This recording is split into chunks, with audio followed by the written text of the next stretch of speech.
ہم 26ویں اور 27ویں آئینی ترمیم کی بات کر رہے ہیں تو یہ تو دیگر جماعتیں ہیں، لیکن خاص جو جماعت ہے جو حکومت میں ہے وہ مسلم لیگ نون ہے.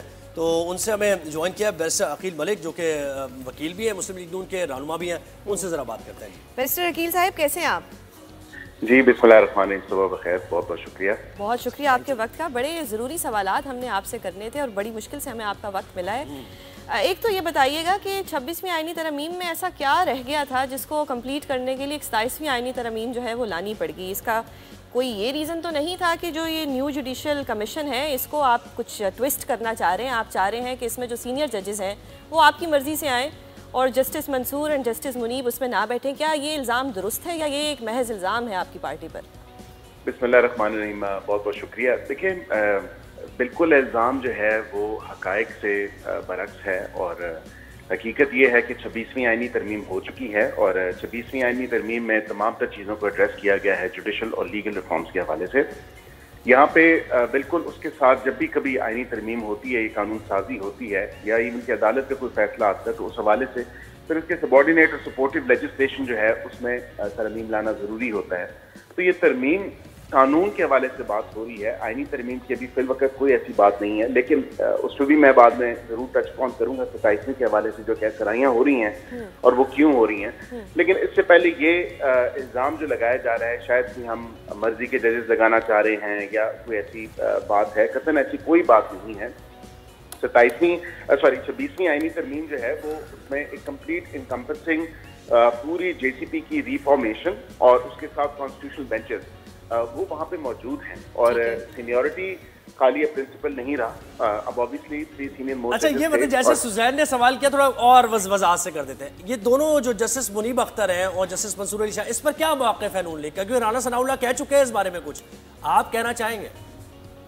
دیکھیں میں قانون کا طالب علم ہونے کے ناطے تمام تر ججز اور جنرلی اسپیکنگ ایون ادروائز بھی آپ دیکھیں تو تمام جج صاحبان عزت مآب جج صاحبان ہیں اور ان کا جو احترام ہے وہ ہم سب پہ لازم ملزوم ہے اور آبویسلی احترام کرنا چاہیے. لیکن میرا ذاتی موقف تو یہ ہے اور میں ایون ادروائز جنرلی اسپیکنگ اگر بات کی جائے تو ہم دیکھتے ہیں کہ کسی بھی ادارے میں اگر کوئی جونیئر جو ہے وہ سپر سیڈ کر جاتا ہے تو پھر سینئرز ایک روٹین میں دیکھا گیا کہ وہ دے دیتے ہیں استعفیٰ. اور لیکن عقیل صاحب آپ لوگ تو یہی چاہتے ہیں نا کہ وہ استعفیٰ دے اور کہیں نہ کہیں سے آپ لوگوں کی زبان پہ یہ آ ہی جاتا ہے کہ جی بعد والا جو ہے وہ استعفیٰ دے دیتا ہے. نہیں ہم یہ نہیں چاہتے. اور اگر دیکھیں لاہور ہائی کورٹ میں آپ کے پاس مثال موجود ہے جو 2 جج تھے جن کو سپر سیڈ کیا گیا 3 نمبر کے جج نے، انہوں نے تو کام کنٹینیو رکھا ہوا ہے. تو یہ جج کے اپنے اندر ہوتا ہے کہ اس نے کرنا ہے یا نہیں کرنا، سروس ان کی باقی ہے وہ خود کرنا. دیکھیں وہ تو جوڈیشری کا اپنا نظام ہے نا، وہ پارلیمانی کمیٹی سے تو نہیں بن رہا نا. وہ تو یہ تو آپ نے تو ایک پارلیمانی کمیٹی مختلف لا کے ایک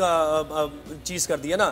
اچھا یہ جی ایک چیز بتائیے گا، یہ جو 27ویں آئینی ترمیم کی باتیں ہو رہی ہیں، صرف باتیں ہی ظاہر ابھی ہو رہی ہیں، تو اس میں کیا آپ کوئی ترمیم ایسی لا رہے ہیں ملٹری کورٹ سے متعلق اور وہ فیض حمید اور پھر بانی پی ٹی آئی وہ آپ کا ہدف ہے، یہ کہا جا رہا ہے؟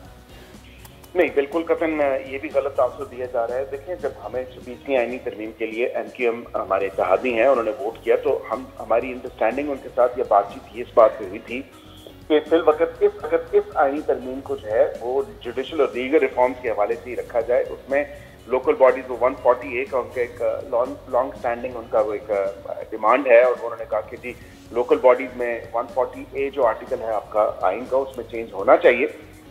تو اسی حوالے سے ہی 27 میں ہم نے ان کو کہا کہ یہ نیکسٹ جو آئینی ترمیم آئے گی اس میں ہم اس میں دیکھ لیں گے. تو کوئی ایسی بات نہیں ہے اور اسی لیے آپ کو یاد ہوگا ایک ملاقات بھی ہوئی تھی اور اس کے بعد ملاقات کے بعد ہی وہ آمادہ ہوئے تھے کہ وہ اس آئینی ترمیم میں ہمارا ساتھ دیں گے.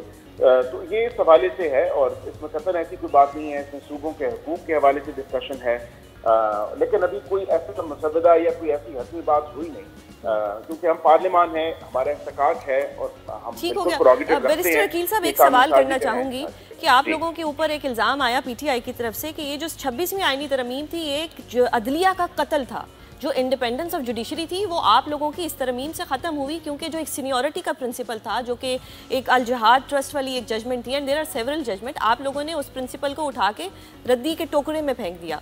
और अब ये होगा कि आपको ऐसा लगता है कि क्या जजेस जो एक इंडिपेंडेंट हो के फैसला दे सकेंगे? बिकॉज अब तो जजेस मेरे ख्याल से पार्लियामान को खुश करने में लगे रहेंगे कि हो सकता है कि अगले चीफ जस्टिस ऑफ पाकिस्तान हम बन जाएं। तो वो जो बायसनेस आ गई इसमें, क्या वो अब जो एक इल्ज़ाम है आप लोगों के ऊपर कि ये तो बस खुश करने में आपको लगे? और इसमें ऐड ऑन कर दें, वो आउट ऑफ टर्न प्रमोशन के जो मामलात हैं, आप जिस भी इदारे की बात कर रहे हैं, वो मामलात फिर आगे सही तरह बढ़ते नहीं है, कॉन्फ्रंटेशन की सूरत हाल बनती है। देखिए, बड़ा आपने वैलिड क्वेश्चन उठाया और मुझे खुशी हुई है आपने सवाल किया। सबसे पहली बात यह कि 18वीं और 19वीं तरमीम से पहले अगर आप देखें तो यहाँ पे बिल्कुल एग्जीक्यूटिव ही अपॉइंट करता है। दुनिया पूरी में देखने एग्जीक्यूटिव अपॉइंट करता है। अमेरिका की मिसाल आपके सामने मौजूद है, एग्जीक्यूटिव अपॉइंट करता है। बरतानिया की अगर मैं मिसाल दूं तो वहाँ पे जुडिशल कमीशन के जो मेंबर्स हैं वो गवर्नमेंट अपॉइंट करती है। 5 वहाँ पे जजेस होते हैं या उससे कम नंबर, और दीगर जो सिविल सोसाइटीज हैं वो भी गवर्नमेंट ही अपॉइंट करती है। तो यहाँ पे ये कहना कि और चीफ जस्टिस कौन अपॉइंट करता है बरतानिया में? जी, मैं आपको थोड़ा सा इसका पहले बता दूं। यहाँ पे जब ये चेंज हुआ तो आपको याद होगा कि 18वीं 19वीं तरमीम के बाद हमसे वो इख्तियार ले लिया गया। There is a very fine line between judicial interference या judicial activism and judicial overreach. और जहाँ पे देखें कई ऐसे मामलात, आपने रेकोडेक देखा, आपने डैम वाले देखे मामलात, आपने नस्ला टावर का देखा, आपने दीगर मतलब चीजें देखी जहाँ पे एग्जीक्यूटिव की अथॉरिटी के साथ उसके अफेयर्स में मेडल इन किया गया। और जब एग्जीक्यूटिव की अथॉरिटी, तो ट्राइकोटमी ऑफ पावर से जो प्रिंसिपल है वो तो खुद ही सुप्रीम कोर्ट जो है उसको वायलेट कर रही थी। अल जहाद ट्रस्ट केस की अगर आप बात करते हैं तो वो एक फरमाइशी पिटीशन थी और वहाँ पे सीनियरिटी प्रिंसिपल तमाम जज साहिबान ने ये वहाँ पे डिसाइड किया कि हम अपने अंदर ही अपॉइंटमेंट का जो मेथड है या इसका सीनियरिटी का या चीफ जस्टिस बनने का जो मेथड है ये हम अपने अंदर ही रखते हैं और अपने अंदर ही रखा। दुनिया पूरी में आप मेरिट की बात करते हैं तो फिर मेरिट में तो ये नहीं होता कि आप सीनियर मोस्ट को ही देखें। मेरिट में तो ये है कि 2-3 जो भी उस लिस्ट में हैं उनमें देखें कि उनमें बेहतरीन, काबिल और बेस्ट आपके पास जो है तमाम हवालों से वो कौन शख्सियत है। तो इस हवाले से तो देखा हमने तमाम तर उनकी एकेडमिक एक्कलेट्स, उनकी एकेडमिक क्रेडेंशियल्स, उनकी अदर। इसमें देखिए थोड़ा सा फर्क ये है ना कि जो जुडिशरी के मेंबरान है वो तो अक़लियत में है ना, आप तो मेजॉरिटी में आप जो फैसला कर रहे हो ये भी गलत तासुर दिया जा रहा है, यही भी गलत तासुर दिया जा रहा है। मैं आपको जेसीपी की कॉम्पोजिशन बता दूं, देखें अवाम को इतना गलत तासुर देना ये इंतहाई अफसोसनाक है। नहीं अकील, आई वांट कि आप हमें कॉम्पोजिशन बताएं, क्योंकि एमएनए आपका, सेनेटर आपका, लॉ मिनिस्टर आपका, अटॉर्नी जनरल आपका, बार का मेंबर भी आपका, आज इलेक्शन हो जाएगा तो आप तो मेजोरिटी में चले गए, तो फिर फैसले भी तो आपकी मर्जी के होंगे ना जब सारे बंदे ही आपके हैं। बसाद एहतराम मेरी अगर थोड़ी सी गुजारिश है सुन लें कि जेसीपी की कॉम्पोजिशन क्या है।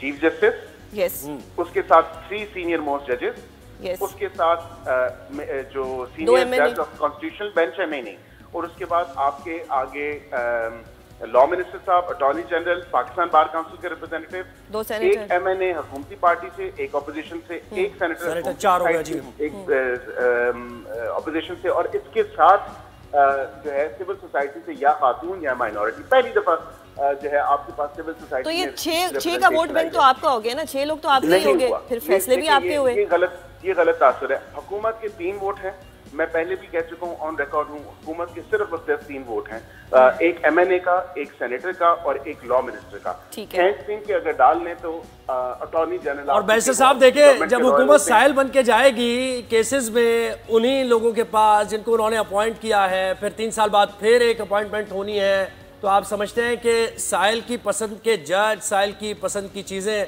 और उसके बाद फैसला भी आप समझ रहे हैं कानून और आइन के मुताबिक अल्लाह करे आ जाए? जी बिल्कुल, आइन और कानून के मुताबिक ही आना चाहिए। और हमारी देखें ख्वाहिश तो आइन और कानून के मुताबिक ही है कि आइन और कानून के मुताबिक ही तमाम तर मामला चलें, और कतई ये ख्वाहिश नहीं है कि अपने हैंड पिक जजेस या हैंड। लेकिन बैरिस्टर वकील साहब, आइन और कानून के मुताबिक अगर सब होना है तो आए दिन अगर ऐसी तरमीम आती रहेंगी तो हम लोग आइन की क्या इज्जत कर सकेंगे जब आइन में रोज रोज कोई नई तरमीम आती रहेगी। एक आखिरी सवाल आपसे करना चाहूंगी कि क्या आप लोगों ने या हुकूमत ने काजी साहब के साथ कोई धोखा कर दिया और उनको कोई वादा करके कि एक्सटेंशन दे के या किसी आईनी बेंच का सरबराह लगाना था जो आप नहीं कर सके, या चीफ इलेक्शन कमिश्नर? यस, अब एक चहमगोइयां हो रही हैं कि अब आप उनको फैसिलिटेट करने के लिए या कंपनसेट करने के लिए आप उनको चीफ इलेक्शन कमिश्नर बनाने का एक इरादा रखते हैं। देखिए, मार्केट में सिर्फ ये अफवाहें हैं और अफवाहों से आगे कुछ भी नहीं है। कतन ऐसी कोई बात नहीं। आपको याद होगा time and again former chief justice Qazi Faez साहब ने कहा कि मुझे ना एक्सटेंशन चाहिए, ना मैं किसी ओहदे में इंटरेस्टेड हूँ। जब वो तो क्या अभी भी वो इस स्टांस पर कायम है? क्या वो अभी भी इस बात पे कायम है कि वो कोई चीफ इलेक्शन कमिश्नर नहीं बनेंगे? देखिए मेरे ख्याल से तो कोई ऐसी चीज अब ज़ेरे गौर ज़ेरे बहस ही नहीं है। जब अगर होती तो फिर मैं आपको बिल्कुल बता सकता कि उनको कंसिडर किया जा रहा है या नहीं। वैसे अकील साहब बहुत शुक्रिया, आपने हमें मौक़िफ़ दिया हुकूमत का, मुस्लिम लीग नून का। आपको